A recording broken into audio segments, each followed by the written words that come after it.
আপনি খাবার খাবেন না? তৌসির ফিসফিসিয়ে উত্তর দেয়। খাবো একটু পর। যান গিয়ে সবার সাথে খেয়ে নিন। আপনি না খেলে আম্মা আপনার জন্য অপেক্ষা করবেন, নিজেও খাবেন না, সারা রাত পড়ে আছে এসবের জন্য। বাহ, আমার আম্মার জন্য তোমার এত মায়া। নাজা প্রশ্নে দীর্ঘশ্বাস ছেড়ে শুধায়। বাড়িতে সবাই আমায় একটু অন্য চোখে দেখেন, সিট ফিটি করেন, শুধু আপনার আম্মা আর সিমরানের আম্মা ছাড়া। তাই একটু মায়া তো তাদের প্রতি আমার আছেই। তৌসির নাজার কথায় মুখ তুলে ওর চোখে মোহাবিষ্ট চোখে চোখ রেখে এবার জিজ্ঞাসা করে। তোমার লোকে কেউ খারাপ আচরণ করে? কে করে? কও আমারে। নাজা আবারও দীর্ঘশ্বাস ছেড়ে অন্যদিকে তাকাতে তাকাতে বলে ওঠে। না, তেমন কিছু না। আমি চুপচাপ থাকি তো, তাই হয়তো তারাও আমার সাথে অত বেশি মেশার চেষ্টা করে না। ব্যাস এতটুকুই। তৌসির নাজার ডান হাতটা নিজের হাতের মুঠোয় নিয়ে ওর নরম হাতের পাতায় চুমু খেতে খেতে বলে। তোমারে কিছু কইলে আমারে কইও, আমি দেখে নিমু। তুমি অযথা তর্কে জড়াইও না, কারণ তুমি তর্কে জড়ালে খারাপ তুমি হইবা। নতুন বউ তুমি, তর্কে তোমায় মানায় না।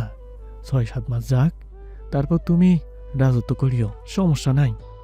নাজা এক দৃষ্টিতে তৌসিরের কথাগুলো শুনে মৃদু হেসে বলে। আমার কারোর সাথে চুলোচুলি করার শখ নেই। তৌসির নাজার এই কথায় আর অন্য কিছু শোধায় না। আলতো হাতে নাজার ডান গালে হাত ছুঁয়ে বাম গালে মন ভরে একটা চুমু খায়। তৌসিরের ঠোঁটের ছোঁয়ায় নাজা চোখ বুজে নেয় আবেশে, কিন্তু তারপরও বিরক্তি প্রকাশ করে বলে। সরুন তো, দরজা খোলা, কেউ এসে পড়বে। তৌসির ওর গালে আরো জোরে চুমু খেতে খেতে ফিসফিসিয়ে বলে। কে আসবে? আমি এখন বিয়েরটা, তাই কেউ আমার ঘরে অনুমতি না নিয়ে ঢুকো না। আর কেউ না আসলে আপনার বিবিজান ঠিকই চলে আসবে। ছি, লজ্জা নেই ওনার? সেদিন কিভাবে ঘরে ঢুকে পড়লেন? আরে বেডি সাউয়া, সেদিন তো জরুরি দরকার ছিল, তাই ঢুকছেন। প্রয়োজন ছিল বলে এইভাবে বিবাহিত নাতির ঘরে ঢুকে পড়বেন? আমরা কত আপত্তিকর অবস্থায় ছিলাম। ছি। আরে তুমি এসব নিয়ে ভাইবো না। এমন জিনিস বিবেচন প্রতিদিন দেখে, তাই ওনার লজ্জা লাগে না। হ্যাঁ, জানি ওরা পতিতা, কিন্তু আমি তা নই। তাই আমার লজ্জা লাগবে, সাথে রাগও হবে। উনি ভুল করেছেন। তৌসির নাজার চুলে হাত বুলিয়ে দিতে দিতে বলে। ভুল তো তোমার, তুমি দরজার সিটখানি কেন খুলে রাখছিলা? নাজা তৌসিরের এই দোষারোপ দেওয়া দেখে বলে। এখন দোষ আমার হয়ে গেল না? ভুল আমি করিনি, আপনার বিবিজান করেছেন। তৌসির নাজার মুখ বন্ধ করতে আর তর্কে জড়ায় না। চুপচাপ নাজার পদ্মধর অধর জড়ায় নিজের ঠোঁট ঠেসে ধরে। আজ এই প্রথমবারের মতো নাজার ঠোঁটে নিজের ঠোঁট বসিয়েছে তহসির। নাজার ঠোঁটের স্বাদ নিতে থাকে সে মন ভরে। ক্ষণিকের আবিষে হারিয়ে ফেলে তহসির নিজেকে। নাজাও আর বাধা দেয় না, বাধা দেওয়ার অধিকার যে তার নেই। এটা তহসিরের চাওয়া, তহসিরের পাওনা। নাজা চোখ বুজে নিয়ে দুই হাতে তহসিরের শার্টের কলার খামচে ধরে। কিছু মুহূর্ত পর তহসির নাজার ঠোঁট ছেড়ে দেয়। নাজাকে ছেড়ে দিয়ে স্বল্প ভয় নিয়ে নাজার চোখের দিকে তাকায়। বেহুশির তালে এই আকান্ত করে নিল। এখন যদি নাজাহকে দোষারোপ করে, তাহলে তৌসিরের তো মান ইজ্জত রইবে না। যতই বউ হোক, তার সাথে এমন জোরাজুরি করা উচিত না। নাজা যদি এখন এর জন্য কেঁদে বসে, তাহলে কি হবে? তৌসির কি একটু বেশি করে নিল? নাজা তো সময় নিয়েছে, তাহলে এত তাড়াহুড়ার কি ছিল? অন্য দিনের তুলনায় আজ বেশি জ্বালিয়ে ফেললো না তো সে? নাজা এবার রাগ করবে, তথাচ তৌসিরের এই ভাবনায় ব্যাঘাত ঘটিয়ে নাজা আশ্চর্য এক বাণী শোনায়। ভয় পাবেন না, আজ থেকে আপনার অধিকার আপনার। আমি বাধা দিব না। আমি অতটা কম বয়সী নই যে নিজের স্বামীকে তার অধিকার দিতে পারবো না। নাজার কথায় তৌসির বাকরুদ্ধ হয়ে নাজার দিকে তাকিয়ে থাকে। মনে মনে ভাবে, কোনো গাদ্দারি প্ল্যান করতেছে না তো আমার ডাইনি? কিন্তু মুখে নাজাকে শোধায়। তুমি সত্যি বলতেছো তো? নাজা হ্যাঁ বোধক মাথা নাড়ি উত্তর দেয়। আমি বাস্তবতা মেনে নিয়েছি। তৌসির এই শুনে মৃদু হেসে বলে। তাহলে আজ? নাজা তৌসিরের কথায় না বোধক মাথা নাড়িয়ে বলে। না, না আজ না, আগামীকাল। কেন আগামীকাল? কেন না? নাজা মুচকি হেসে তৌসিরের চোখে চোখ রেখে বলে। আজ যে কোনো প্রস্তুতি নেই, তাই আগামীকাল। আগামীকাল রাতে আপনি সব কাজ ফেলে একটু আগে ভাগে ঘরে ফিরবেন। আমি ততক্ষণে এশার নামাজ শেষ করে প্রস্তুত হয়ে নিব। পরনে জড়াবো একটা সাদা শাড়ি, যার পাড় সোনালি আভায় জড়ানো আছে। দুই চোখে কাজলের একটা সূক্ষ্ম রেখা টেনে নেব। আর হ্যাঁ, আমার পায়ে থাকবে একটা রূপোর নূপুর। এই নূপুর জোড়া আব্বার দিয়া 2 বছর আগে। নূপুরের ঋণী ঝিনি শব্দ অপেক্ষায় গুনবে আপনার আগমনী সুর। আপনার কাজ শুধু এইটুকুই। আসার সময় এক হাতে নিয়ে আসবেন একগুচ্ছ নীলকাঞ্চন, আর অন্য হাতে একগুচ্ছ মাধবীলতা। আর নিয়ে এসে আমার 2 হাতের মুঠে অঞ্জলি ভরে সেই ফুল তুলে দিবেন। সাথে আপনি পুরো ঘরটা ভরিয়ে দেবেন স্নিগ্ধ কাঠগোলাপের সৌরভে। পারবেন তো? নাজার এই আবদার শুনে তৌসির স্তব্ধ হয়ে নাজার দিকে চেয়ে থাকে। এই আবদার ফিরিয়ে দেওয়ার সাধ্য তৌসিরের নেই। তারপরও হিসাব নিকেশের একটা বিষয় আছে না। তৌসির মনে মনে হিসাব করে নেয়, শাড়ি নুপুর সবই তো নাচার, ওর শুধু ফুল নিয়ে আসতে হবে, ফুলগুলো কিনতে টাকা দিতে হবে না, কুঠিরের বাগানে ফুল আছে সেখান থেকে নিয়ে আসবে। তৌসির হিসেব মিলিয়ে দেখে এতে ওর 1 পয়সাও খরচ হওয়ার নয়, তাই স্নিগ্ধ গলায় বলে। পারবো। তুমি সত্যি আমার হবে তো? নাজা এই প্রশ্নে সামান্য রাগ নিয়ে বলে। তো এতক্ষণ কি আমি মিথ্যে বললাম? এই কথা কেন জিজ্ঞেস করছেন? তৌসির এতে বলে ওঠে। ও আমার শাহুয়া, তুমি এমনি স্যাত করে ওঠো কেন? আমি কনফার্ম করছিলাম। নাজা তৌসিরকে আর কিছু বলতে যাবে, তখনই বাইরে থেকে নাজেম চাচার আওয়াজ আসে। মা নাজা, আমার ভাতিজা কি এখানে আছে? একটু পাঠাবে ওকে। তৌসির নাজেম চাচার ডাকে বিরক্ত হয়। বিয়ের এতদিন পর বউয়ের সাথে একটু ভালো সময় কাটানোর ভাগ্য কপালে জুটেছিল, কিন্তু তার হলোই না। তৌসির আওয়াজ দিয়ে তেতো গলায় বলে ওঠে। ধুর হালা ঢালা বিশ্ব বদমাস, দেখতাছোস লাইট অফ করা, তারপর ডিস্টার্ব মারাছোস। তোরে ঠান্ডার তেল খাওয়াইয়া মারা উচিত। নাজেম চাচা তৌসিরের গালি শুনে নিজের মুখও খারাপ করে বলে ওঠেন। এই, তোর সাথে ইন্টিমেট হওয়ার ইচ্ছা আমার নাই, তাড়াতাড়ি এক, দরকার আছে। তৌসির আর কি করবে, এত জরুরি তলবে তো যেতেই হয়। তাই আর কথা না এগিয়ে নাজার ঠোঁটের কিনারে একটা হালকা চুমু খেয়ে উঠে যায়। রুম থেকে বেরিয়ে এসে নাজেম চাচার সামনে দাঁড়ায় জিজ্ঞাসা করে। কিটারে মাঙ্গে নাতি, কিটা হয়েছে তোর? নাজেম চাচা দাঁতে দাঁত চেপে বলেন। লুঙ্গির গেট খুলতো। তৌসির হঠাৎ এ শুনে হালকা রাগ দেখিয়ে বলে। ধুর হালা ঢালা বদমাস, লঙ্গি খুলতাম কেন? নাজেম চাচা ওর কথায় পাত্তা না দিয়ে নিজেই হাত বাড়িয়ে লুঙ্গির গিট খুলতে খুলতে বলেন। আমার জায়গা তুই পড়ছিস না, দে তাড়াতাড়ি খুলে দে। তৌসির নাজেম চাচার হাত সরিয়ে দিয়ে লুঙ্গি ঠিক করতে করতে মৃদু বিষণ্ণ বিরক্তি নিয়ে বলে। হালা ছোট লোক, তোর লজ্জা করে না বাদেজার লঙ্গি ধরে টানাটানি করতে? নাজেম চাচা উগ্র গলায় বলেন। তোর লজ্জা করে না চাচার জায়গা চুরি করে পইরে নিতে? হালা কিপটা, কিনস না কেন একটা? তৌসির নাজেম চাচার কথায় বিরক্ত হয়ে বলে। আমি চুরি করে পড়ি নাই, সকালে সাথে মেলা পাইছি, তাই কনফারেন্সে যাওয়ার লাগা পড়ে নিছি। এখন কইলে দে, আমার মাত্র 2টাই, একটা আমার পরনে। এখন আমি গোসল করে আরেক কানে যাবো। সাউয়া মাউয়া কথা মারাস না, কাল গোসল কইরা ধুইয়া দেবো নেই। না, ধোয়া লাগতো, এক্ষুনি দে। তৌসির নাজেম চাচার এমন জেদ দেখে এবার ধমক দিয়ে বলে। ও আমার চ্যাটের বাল, আর কইলাম তো কাল দিব নে, এখন এমনি পড়ে নে। আরে আমিও তো সবসময় খালিই থাকি। নাজেম চাচার উল্টো ধমক দিয়ে বলেন। তোর মতো বেহায়া না আমি, যে টাকার লাগে চাঙ্গে পড়বো না, তাড়াতাড়ি খুলে দে। তাদের এই বিতর্কের মাঝে ধ্রুব পাশ দিয়ে হেঁটে যাচ্ছিল, কানে ওর ইয়ারফোন গোজা গান শুনছে আর কি। তৌসির ওকে দেখে ডাক দেয়। ধ্রুব, এমনি আয় তো। ধ্রুব এই শুনে থেমে যায়, ভুরুকুচকে তৌসিরের দিকে তাকিয়ে জিজ্ঞাসা করে। কিতা? তৌসির জবাবে বুনে। আরে তোর কাছে আসেনি এক্সট্রা লঙ্গি নিচে পড়ার লাগা? ধ্রুব হ্যাঁ বোধক মাথা নাড়িয়ে উত্তর দেয়। আছে। তৌসির আছে শুনে ধ্রুবকে বলে। তাহলে আজকের লাগে ছোট বদমাসটারে দে তো, আমি ওরটা পড়েছি বলে এখন পরন থেকে খুলে নিতে চাইছে। ধ্রুব এই শুনে তীক্ষ্ণ চোখে নাজেম চাচার দিকে তাকায় আর বলে। কেন, আমার গুলাই তো ছোট চাচা পরে, তার নিজের আছে নাকি?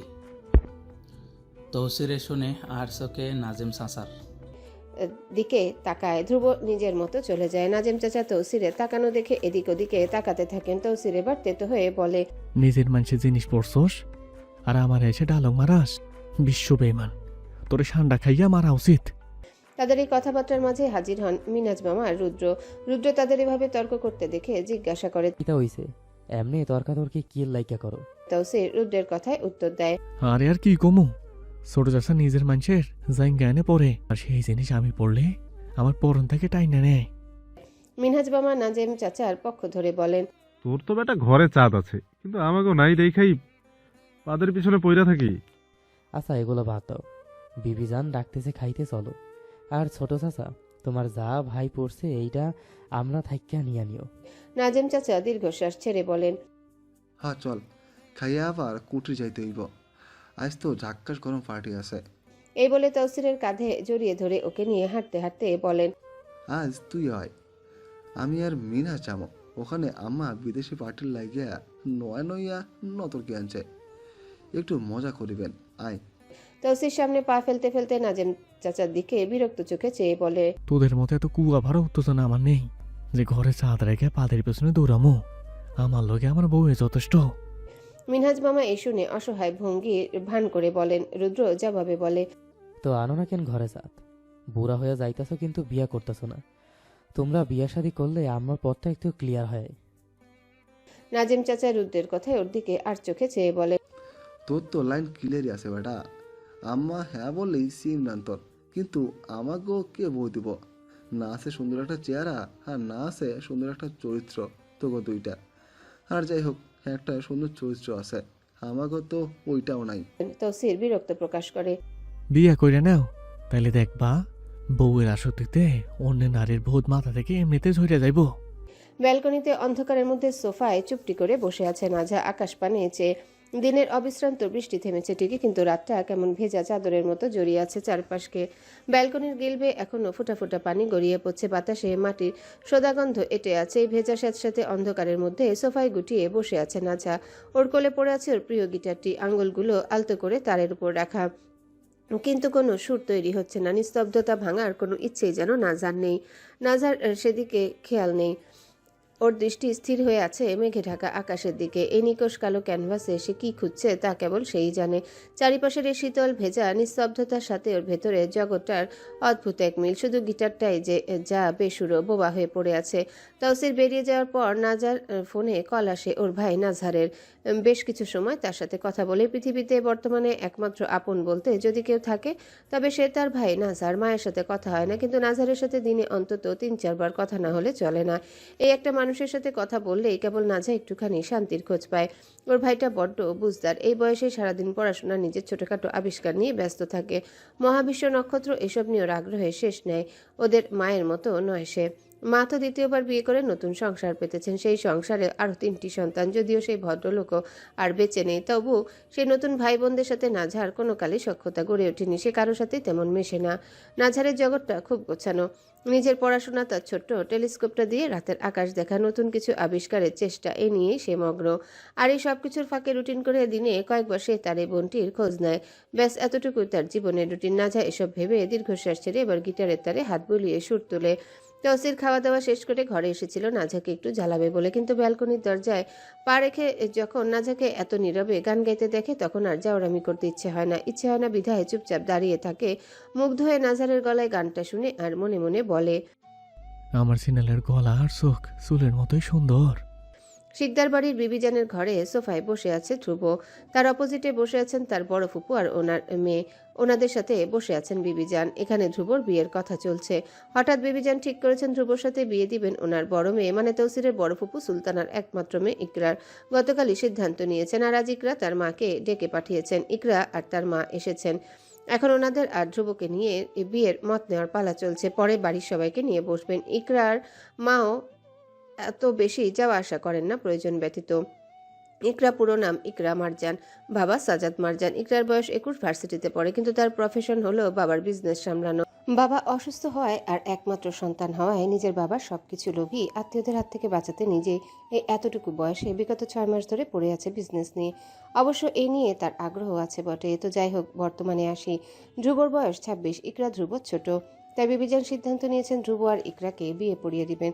ধ্রুবর বিয়েটা হয়ে গেলে রুদ্র নাজেম চাচা আর মিনহাজ মামাকে ধরে বেঁধে বিয়ে করাবেন। ধ্রুব বসে আছে দাঁতে দাঁত চেপে, ফ্লোরের দিকে একদৃষ্টিতে তাকিয়ে। সে জানতো না তাকে বিয়ের কথাবার্তা বলার জন্য বিবিজান এখানে এনেছেন। সে বিয়ে করবে না, ইকরাকে জীবনেও বিয়ে করবে না। ধ্রুবর দিকে তাকিয়ে বিবিজান জিজ্ঞাসা করেন, তুই কি বিয়াতে রাজি? ধ্রুব বিবিজানের কথা কিরমির খেয়ে রাগ কন্ট্রোল করে চোখ তুলে ইকরার দিকে তাকায়। তারপর সোজা উঠে দাঁড়িয়ে বিবিজানের দিকে তাকিয়ে উত্তেজিত গলায় উত্তর দেয়, আমি রাজি মানে তুমি কি ফাইজলামি করতেছ বিবিজান? এটা আমার জীবন, ছেলে খেলা নয়। আমি ওর মতো একটা উগ্র কিলার টাইপের মেয়েকে কোন দুঃখে বিয়ে করতে যাব? বিবিজান ধ্রুবের কথার জবাবে কিছু বলবেন তার আগে সবার মাঝখান থেকে ইকরা সোফা থেকে লাফ দিয়ে দাঁড়িয়ে দাঁত চেপে বলে, হোয়াট দ্য ফাকিং কথাবার্তা! বিশালা সান্ডা, তোর যখন এই কিলারকে বিয়ে করার ইচ্ছেই নাই তো আগে বলবি না? এতক্ষণ মুখে কুলো পেটে রাখছিলি কেন? আমার এতটা টাইম খাইলি? ইকরার কথা শুনে ধ্রুবের রাগ চরম মাত্রায় পৌঁছায়। ঠিক এই কারণে ধ্রুব রাজি নয় বিয়েতে। এমন বেয়াদবকে কেই বা বিয়ে করে ঠেকতে যাবে। ধ্রুব বিবিজানকে দেখিয়ে বলে, দেখো দেখো, ও আমাকে তুই করে বলতেছে, প্লাস কি অসভ্যের মতো কথা বলতেছে। ওকে বিয়ে করব আমি? বিবিজান এবার ধমকে ওঠেন, এই চুপ কর তোরা দুইটা। বস নিজ নিজ জায়গায়। বিবিজানের ধমক খেয়ে দুজনেই আবার বসে যায় নিজ নিজ জায়গায়। বিবিজান সুলতানাকে উদ্দেশ্য করে বলেন, তোর মাইয়ারে ক একটু মাইয়াগো মতো আচরণ করতে। এ বেটাদের মতো কথা কয় কেন? সুলতানা দীর্ঘশ্বাস ছেড়ে হালকা কঠিন গলায় বলেন, ওকে বোঝাতে বোঝাতে ওর বয়স আজ 20-র ঊর্ধ্বে, তারপরেও বোঝে না। আর বিয়েটা তো স্বার্থের জন্যই দিচ্ছি, যাতে আমাদের কোম্পানির সাথে কম্পিটিশন করতে পারে। তাহলে এত ফর্মালিটির কি আছে আম্মা?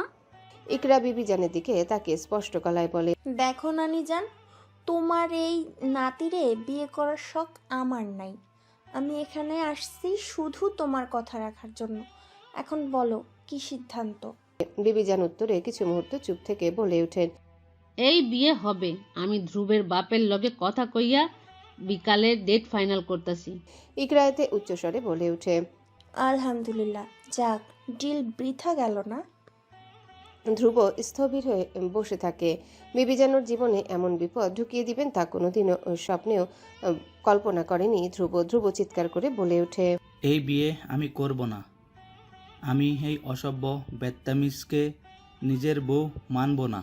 বিবিজান ধ্রুবকে কিছু বলার জন্য মুখ খুলবেন তার আগে ইকরা তাচ্ছিল্যের হাসি দিয়ে বলে, বেশ শালা ঠান্ডা, চুপ কর। আসার পর থেকে তোর এই প্যান প্যান শুনতেছি। আমার মতো এমন চারদিক দিয়ে সুন্দরী পাইবা দুইটা? মেহু হুসনিকে রানী, ভুলে যাইস না। ধ্রুব প্রতি উত্তরে দাঁতে দাঁত চেপে বলে, তোর মতো বেহাইয়া বেয়াদব মহিলাকে বিয়ে করার চেয়ে সারা জীবন কুমার থাকাই উত্তম। বিবিজান ধ্রুবকে ঠান্ডা গলায় বলেন, তোদের বিয়ে হচ্ছে, এটাই ফাইনাল। এবার তোরা যা বুঝার একান্তে বুঝ। সুলতানা, আয় আমার লগে। বিবিজান এই বলে সুলতানাকে সাথে নিয়ে বেরিয়ে যান। যাওয়ার সময় রুমের দরজাটা বন্ধ করে দিয়ে যান। ধ্রুব ইকরার অপোজিট সোফায় বসা। ধ্রুব ইকরার দিকে কটমট চোখে চেয়ে বলে, ইকরা প্লিজ, তুই আমারে ছাইড়া দে বোন। মাফ চাই তোর কাছে। আমি গরিব মানুষ, আমি টাকা পয়সা ইনকাম করি না। ছোট একটা জব করে নিজের খরচ চালাই। ইকরা এই শুনে মুচকি হেসে চারিপাশে তাকায়, তারপর বলে, আরে ধ্রুব ভাই, চিন্তা কিসের তোমার? বউয়ের টাকার অভাব আছে নাকি? আমি সমাজের চিত্র পাল্টে দিমু। এতদিন বউকে মানুষ আর্ন করে খাওয়াইতো, কিন্তু এখন আমি তোমায় আর্ন করে খাওয়াবো হবে। আর আমার একটা কোম্পানির ওনার তো তোমায় দিতেই পারি। তা পারবে সিইও হয়ে তা সামলাতে? ধ্রুব উঠে এসে ইকরার সামনে হাত জোর করে ওর পাশে সোফায় বসতে বসতে মিনতি করে কাঁদো কাঁদো হয়ে বলে, বোন রে, আমার কিচ্ছু লাগবো না। তুই শুধু আমার গাড়ে উঠিস না। ইকরা উঠে দাঁড়ায়। সোফার মাঝখানে কাছে টেবিলে রাখা ব্যাগ কাঁধে নিয়ে কালো গ্লাসটা চোখে পড়তে পড়তে ধ্রুবকে টাস করে একটা থাপ্পড় মেরে বলে, হালা সান্ডা, এমনি কান্দিস না, আমি তোর ঘরেই উঠুম। এই বলে ইকরা বেরিয়ে যায় রুম থেকে। আর ধ্রুব হতবাক হয়ে বসে থাকে। কি হলো? ওকে মারলো? তার মানে বিয়ের পর ওকে বউয়ের হাতে মার খেতে হবে? না না, এটা হতে পারে না। ধ্রুব কষ্টে মাটিতে পড়ে বাচ্চাদের মতো গড়াগড়ি খেতে থাকে আর কাঁদতে কাঁদতে বলে, আমি বিয়ে করব না। এই জিনিসকে গড়ে তুললে গড় সহ দুইবা মরতে হইব। নাজা আলতো পায়ে রুমে প্রবেশ করে এক হাতে এক কাপ লাল চাটা তৌসিরের জন্যে। তৌসিরদের বাড়ি সবাই প্রায় লাল চা খান, আর তৌসির তো খাবেই। সে যে হাড় কিপটে দুধ চা জীবনে তৌসির চেখে দেখেছে কিনা সন্দেহ আছে নাজার। নাজা দুধ চা খায়। বিয়ের পরের দিনই বাড়ির মহিলাদের এক কথায় কথায় জানিয়ে দিয়েছে সে দুধ চা প্রেমী মানুষ। তার শ্বশুর আম্মা বলেছেন, তোমার যখন যা ইচ্ছে হয় তা তুমি বানিয়ে খেও মা। নাজাও সকালে উঠে নিজের জন্য এক কাপ কড়া লিকারের দুধ চা জাল দিয়ে খায়, আর আসরের পর এক কাপ খায়। কড়া লিকারের দুধ চা না খেলে মাথা নষ্ট হয়ে যায় তার। ভাত দুবেলা না খেয়ে থাকতে পারলেও সে চা না খেয়ে থাকতে পারবে না। চা যে মারাত্মক এক নেশার মতো। নাজা নিজের এক জীবনে দুটি জিনিসের প্রতি বেশ আসক্ত হয়েছে, এক তালহা ভাই আর দুই কড়া লিকারের দুধ চা। যাই হোক, নাজা রুমে ঢুকে যে তো ভিমরি খায়। যেখানে প্রতিদিন তৌসিরের সাথে ঘ্যান ঘ্যান করতে করতে তৌসিরকে তুলে তার মুখে চা তুলে দেয়, সেখানে আজ তৌসির উঠে বিছানা গুছিয়ে পুরো রুম গুছিয়ে নিয়েছে। পুরো রুম অবশ্য প্রতিদিন তৌসিরই গুছায়। নাজা এসবে হাত লাগায় না। কেন লাগাবে?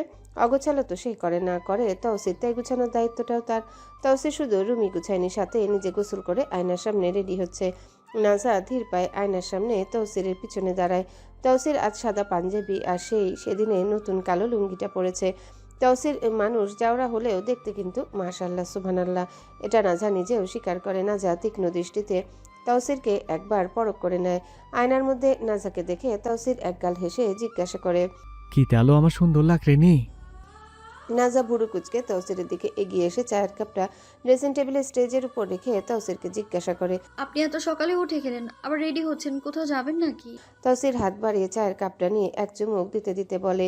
হ জামু, তুইও তো কাইল্লা, আজ যেন তাড়াতাড়ি বাড়ি ফিরি।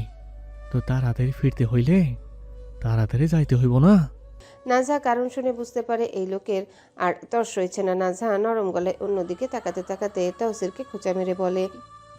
লুচ্চা বেটা, রাত পোহাতে না পোহাতেই শুরু করে দিচ্ছেন প্রস্তুতি। তৌসির নাজার কথা শুনে ওর দিকে আর চোখে কিছু সময় চেয়ে থাকে, তারপর রঙিলা গলায় বলে। দৌড় বেটি সাউবা, লুচ্চামর দেখছো কি? নাজা সেই আগের মতো অন্যদিকে তাকাতে তাকাতে বলে ওঠে। আচ্ছা হয়েছে, যান গিয়ে বসে চাটা খান। তৌসির চাটা একটানে খেয়ে চায়ের কাপটা আগের জায়গায় রাখতে রাখতে বলে। কি বসা খামো, চা তো পুরোই ঠান্ডা। নাজা কিছু বলে না, চুপচাপ চায়ের কাপটা নিতে যায়। উদ্দেশ্য কিচেনে নিয়ে রেখে আসা, কিন্তু তার হয় না। তৌসির ওর হাত টেনে ধরে নিজের নিকট নিয়ে আসে।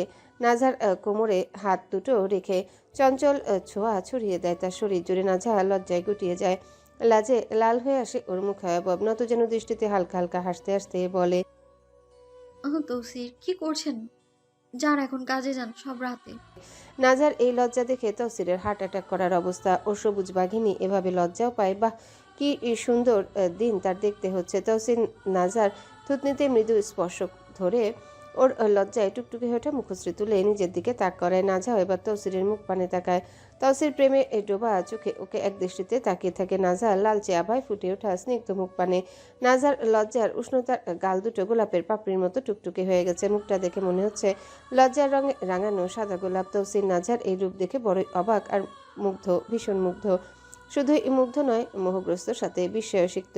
তৌসির ধীরে ধীরে নাজার ডান গালে নিজের বা হাত রাখে আর মুখ এগিয়ে নিয়ে টুপ করে একটা চুমু এঁকে দেয় নাজার লাজে লাল হয়ে ওঠা বাম গালে। তারপর ঠোঁট তুলে আবারও ঠোঁট ঠেসে ধরে নাজার ঠোঁটের কিনারায়। নাজা চোখ বুজে নেয়। তৌসিরের এই স্পর্শে নাজার চামড়ার নিচে স্নায়ুগুলো কেঁপে উঠছে বারবার। তার স্পর্শে শিরশিরে অনুভূতি জাগছে দেহে। তৌসিরের স্পর্শটুকু মনে হলো রেশমের মতো গলে পড়ছে ওর ত্বকে। নাজার ভেতরটা তোলপাড় হয়ে যাচ্ছে। তৌসিরের ঠোঁটের ছোঁয়ায় মৃদু বিদ্যুৎ নেমে আসছে শরীরে। নিজেকে সামলাতে না পেরে নাজা তৌসিরের বুকে হালকা করে ধাক্কা দিয়ে বলে। সরুন, যেখানে যাচ্ছিলেন সেখানে যান তো, এখন এইগুলো সবসময় ভালো লাগে না। তৌসির এই শুনে নাজার থেকে মুখ সরিয়ে এনে রঙ্গ করে বলে। আরে নয়া নয়া বিয়ে করলাম, উত্তেজনা তো আমার একটু একটু থাকবই, একটু তো সহ্য করতে হইব তোমারই কই তরি। নাজা দীর্ঘশ্বাস ছাড়ে। এই লোকটা সবসময় উল্টোপাল্টা ভাষায় কথা বলে, যা ইচ্ছা তাই। নাজার মনে কিছু একটা আসে, তাই গুনগুনিয়ে তৌসিরের বুকে হাত রেখে পাঞ্জাবির বোতামগুলোর উপর হাত বুলাতে বুলাতে নিজের মারাত্মক সুন্দর সবুজ নয়না একটু সরু করে নরম হাসি নিয়ে তৌসিরের দিকে ঘাড় কাত করে তাকিয়ে বলে। আমি তো আপনাকে স্বামী হিসেবে মেনে নিলাম, তাই আপনাকে কিন্তু এখন থেকে প্রতি সপ্তাহে নতুন নতুন গিফট দিতে হবে। তৌসির স্পষ্ট বুঝে যায় নাজা ওর সাথে ফ্লার্ট করছে। তৌসিরও হাত বাড়িয়ে নাজার কপালে পড়া বেবি হেয়ারগুলো কপাল থেকে সরিয়ে দিতে দিতে হালকা তিক্ত সুরে বলে। পয়সা বাঁচাইতে 2 বছর আন্ডারওয়্যার কিনি না, 3 বছর ধরে নয়ালমকে কিনি না, আর তুমি সপ্তাহের পর সপ্তাহে গিফট মারাইও না। তৌসিরের কথা শুনে নাজা স্তব্ধ হয়ে যায়। কি একটা অবস্থা! এত সুন্দর করে বলল, তারপরে এই লোক এভাবে উত্তর দিল। তিতা মিঠার কোনো মূল্য নেই এই মানবের কাছে। তারপরেও নাজা তৌসিরকে করা কিছু বলে না। আজ থেকে পণ করেছে সব সহ্য করে নিবে। নিজেও না হয় একটু কিপটেমো শিখে নিবে, একটু আয় করে নিবে, মানিয়ে নিবে। বিগত জীবনে তো অনেক বিলাসিতাই করলো, এখন না হয় একটু কম বিলাসিতা করবে। ধীরে স্থিরে তৌসিরকে ঠিক করে নিবে। বইয়ের কথা তো শুনতেই হবে, সে তৌসির যত বড়ই সন্ডা হোক। ওর সন্ডামি গুন্ডামি নাজা আস্তে আস্তে ছাড়িয়ে নিবে। সংসার জীবনে তো এখনো শুরুই হলো না। সব ভুলে নাজা সুন্দর একটা জীবন কাটানোর স্বপ্ন দেখছে মন্দ লোকের সাথে। সেই সিদ্ধান্ত নিয়ে নিয়েছে সেই মন্দ লোকে নিন্দা সংসারেই করবে। নাজা তৌসিরের পাঞ্জাবির কলার টেনে ধরে গোড়ালিতে ভর দিয়ে উঁচু হয়ে তৌসিরের মুখের সামনে মুখ এনে ফিসফিসিয়ে বলে। আপনি আমাকে টুনির মা ডাকেন না? আপনি যদি আপনার এই আখেরি কিপটেমি না ছাড়েন, তাহলে সাফ সাফ স্পষ্ট করে বলে দিচ্ছি, আপনার টুনি বা টুনার মা হব না আমি। তৌসির নাজার কোমর আরো শক্ত করে জড়িয়ে ধরে বলে। কিপটামি তো আমি করি, তাহলে আমার টোনাটুনির দোষ কি? কেন আনবেন তাদের পৃথিবীতে? এত কিপটামি করে সন্তান পালা যায় তৌসির? আমি ম্যানেজ করলাম বা করেই নিলাম, কিন্তু যখন আমাদের একটা সন্তান হবে তখন তার সাথে এমন করবেন আপনি? এই এতটা হ্যাপসা কাদের জন্য? ওগো লাগে তো ভাবতেছি এই বছরে একটা নিমু, এরপর 2 বছর পর আর একটা। আরে বয়স তো কম হইল না, ওদের কোনো অভাব রাখবো না। তারপর কও আমার টোনাটনি মা বাবা হইব। নাজহাত তৌসিরের কথায় ভুরু কুচকে একটু ভাবে, তারপরেও হেসে দিয়ে বলে, এমন যদি হয় তাহলে হওয়াই যায় টুনির মা। কি বলেন? আপনাকে বানানোই যায় টুনির বাপ। তৌসির নাজহার কথায় একগাল হেসে সাহস করে নাজহার ঠোঁটে ঠোঁট বসিয়ে গাঢ়ভাবে চুমু খেয়ে নেয়। নাজহাও বাধা দেয় না, উল্টো দুহাতে তৌসিরের গলা জড়িয়ে ধরে। তৌসির নাজহাকে চুমু খেতে শিখত এমনই মুহূর্তে পেছন থেকে বিবিজানের গলা ভেসে ওঠে, বউয়ের লগে ঘষাঘষি পরে করবা নে, এখন নিচে আও, পাছা দিয়া তো আইকালা বাঁশ ধুইক্কা গেছে। তৌসির বিবিজানের গলা শুনে নাজহাকে ছাড়তে চায়, কিন্তু নাজহা ছাড়ে না। তৌসিরের ঠোঁট কামড়ে ধরে সে, এই ভেবে ধরে বিবিজান এসেছেন তো কি হয়েছে, উনি কেন আপত্তিকর মুহূর্তে চলে আসেন। তৌসির অনেক কষ্টে নাজহাকে নিজের থেকে সরিয়ে নিয়ে পিছনে বিবিজানের দিকে তাকায় আর বলে, কি হয়েছে এখানে? বিবিজান গায়ের চাদর ঠিক করতে করতে দাঁত চেপে বলেন, নিচে পুলিশ আইছে, নতুন ওসি ওইটা আইছে, তাড়াতাড়ি আয়। তৌসির বিবিজানের গলায় আতঙ্ক দেখে তাড়াতাড়ি বিবিজানের সামনে দাঁড়ায় আর বলে।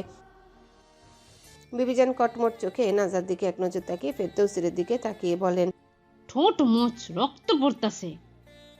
তৌসির হাতের বৃদ্ধাঙ্গুল দিয়ে ঠোঁটের রক্ত মুছতে মুছতে বলে, চলো। এই বলে সামনে পা বাড়ায় নিচে যাওয়ার জন্য।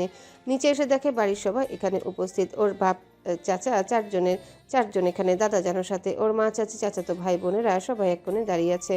পুলিশ কয়েকজন এসেছে বাড়িতে। তৌসির নিচে নেমে সবার মাঝখানে দাঁড়িয়ে গিয়ে বিস্ময় নিয়ে নিজের বাবার দিকে তাকিয়ে জিজ্ঞাসা করে। কি হয়েছে এখানে? তার বাবা কিছু বলার আগে ওসি ফারদিন এগিয়ে এসে হাতের লাঠিটা ঘুরাতে ঘুরাতে বলেন, কি হওয়ার বাকি আছে mister Tousir? Oh sorry mayor সাহেব। তৌসির ফারদিনের কথায় বুঝে যায় উল্টোপাল্টা কেস তো খেয়েছে, এর জন্য এই পুলিশ। তৌসির তাও ভুরু কুচকে জিজ্ঞাসা করে। মানে? ফারদিন তৌসিরের কথায় হেসে উঠে বলে, মানে বুঝতে পারলেন না নেতা সাহেব? তাহলে স্পষ্ট শুনুন। এতটুকু বলে ফারদিন তৌসিরের মুখোমুখি দাঁড়িয়ে রুক্ষ চোখে তৌসিরের চোখে চোখ রেখে কঠিন গলায় বলে, আপনার নামে গুরুতর মামলা আছে, অর্গান ট্রান্সফারের, ড্রাগস ডিলের, খুনের, আরও কত কত ক্রাইমের প্রুফও আছে। তৌসিরের ভিতর কেঁপে উঠে সামান্য। পুলিশ কিভাবে এসব জানলো? তৌসির ভয় না পেয়ে ফারদিনের চোখে চোখ রেখে জিজ্ঞাসা করে। প্রমাণ দেখান।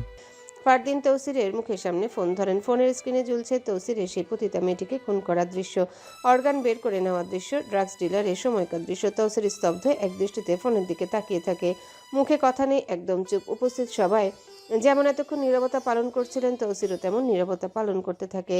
ফারদিন ফোনটা প্যান্টের পকেটে ঢুকিয়ে নিতে নিতে তাচ্ছিল্যের সাথে বলে, অবাক হলেন? আমিও অবাক হয়েছি। এই প্রুফ কে একজন আমাদের দিয়েছে। এগুলো এআই ভাববেন না, এগুলো রিয়েল। কিন্তু আপনাকে এসব অপরাধে অ্যারেস্ট করা হলো। You are under arrest. নাজা তৌসিরদের পিছনে পিছনে এসেছিল, সিঁড়ির এক কোণে দাঁড়িয়ে সব দেখছে ও। তৌসির এসব দেখে নিরুত্তর, নিজের পাপ সব ধরা পড়ে যাওয়ায় ও নিরুত্তর।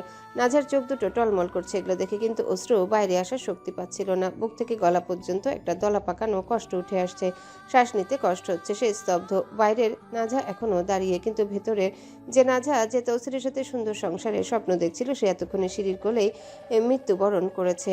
বাইরের শরীরটা শুধু তার মৃত্যু পরবর্তী যান্ত্রিক খোসা মাত্র। সারা শরীর থরথর করে কাঁপছে নাজার, কিন্তু এ কোনো ভূমিকম্পের ধাক্কা নাই, হলো ভূমিকম্পের কেন্দ্রে দাঁড়িয়ে থাকা মানুষের কম্পন। যে দেয়াল ধরে নাজার জীবনে একটু নিরাপত্তা, একটু ভালোবাসা আশা করেছিল, সেই দেয়ালই যে আসলে ছেঁড়া কাগজের আবরণ ছিল, তা এখন নির্মমভাবে প্রমাণিত হলো। নাজা তো শুধু একটুখানি শান্তি ভিক্ষা করেছিল ভাগ্যের কাছে, চেয়েছিল অতীতের ক্ষতগুলোই একটু মলম লাগাতে, নতুন করে বাঁচতে, একটা সাধারণ সুন্দর নিষ্পাপ সকাল দেখতে চেয়েছিল এই মন্দ লোকের সাথে। কিন্তু সেই সকালের প্রথম রোদ ওঠার আগে সব আলো কেড়ে নেওয়া হলো, সবটা সরায় এক ভয়াবহ অন্তহীন সন্ধ্যার অন্ধকারে ডুবে গেল। শুরুর আগেই শেষ। নাজার মস্তিষ্কে এই সত্যটা তীরের মতো নয়, তপ্ত লোহার শিকের মতো বিচ্ছে গিয়ে। তার স্বপ্নগুলো ছিল ফুলের পাপড়ির মতো নরম, কিন্তু এই এক মুহূর্তের আঘাতে তা শুধু ধুলোয় মেশেনি, চূর্ণ বিচূর্ণ হয়ে মিশে গেল সেই বিষে। যা তৌসিরের জীবন। এখন শুধু রইল এক কবর সমান গভীর শূন্যতা আর এক আশাহীনতার তীক্ষ্ণ বেদনা, যা শিরায় শিরায় বইছে না। যা বুঝতে পারে তার আর নিজের বলতে কিছু রইল না। যা রইল তা শুধু তার নিজেরই ভেঙে যাওয়া অন্তরের অন্ধকার গহ্বর। তৌসির বুঝে যায় আজ তাকে হাজতে যেতেই হবে। ঘুষটুস দিয়েও কাজ হবে না, সব শেষ হয়ে গেছে। এই অফিসার নাছর বান্দা। তৌসির ঘাড় ঘুরিয়ে পায় নাঝার অসহায় চোখের চাহনি দেখতে পায়। ঠোঁট শুকিয়ে গেছে তার সবুজ বাঘিনী, যে নয়নে সবসময় তৌসিরের জন্য রাগ বরাদ্দ থাকতো, আজ সেই নয়নায় অসহায় চাহনি। তৌসিরের এতক্ষণ একটুও ভয় করেনি, খারাপ লাগেনি, কিন্তু নাঝার অবস্থা দেখে শ্বাস ফেলতেও কষ্ট হচ্ছে। বুকে ঘা মেরে ধরছে এক তীক্ষ্ণ ব্যথায়। তৌসিরকে নিজের দিকে তাকাতে দেখে নাঝা ঠোঁট ভেঙে চোখে জমা পানিটুকু ছেড়ে দিয়ে বাচ্চাদের মতো বলে ওঠে, তৌসির, আপনি সত্যি চলে যাবেন? এই বলে নিঃশব্দে চোখের পানি ফেলতে থাকে। নাঝারের চোখের পানি তৌসিরের শরীরে শিরায় শিরায় দুঃখের রেশ বাঁধিয়ে দেয়। তৌসিরের মনে হয় এই বুঝি কেউ বক্ষপিঞ্জর হতে কলিজাটা জোর করে খাবলিয়ে টেনে টেনে বের করে নিচ্ছে। তৌসিরের গলায় এসে কথা আটকে যায়। ও ঢোক গিলে ফারদিনের দিকে তাকিয়ে বলে, হ্যালো বন্ধুরা, পরবর্তী পার্ট খুব তাড়াতাড়ি আসবে, তো সবাই অপেক্ষায় থাকো। আর চ্যানেলটি যারা এখনো সাবস্ক্রাইব করোনি তারা পরবর্তী পার্ট দেখার জন্য চ্যানেলটি সাবস্ক্রাইব করে রেখো। ধন্যবাদ সবাইকে, আমাদের সাথেই থেকো।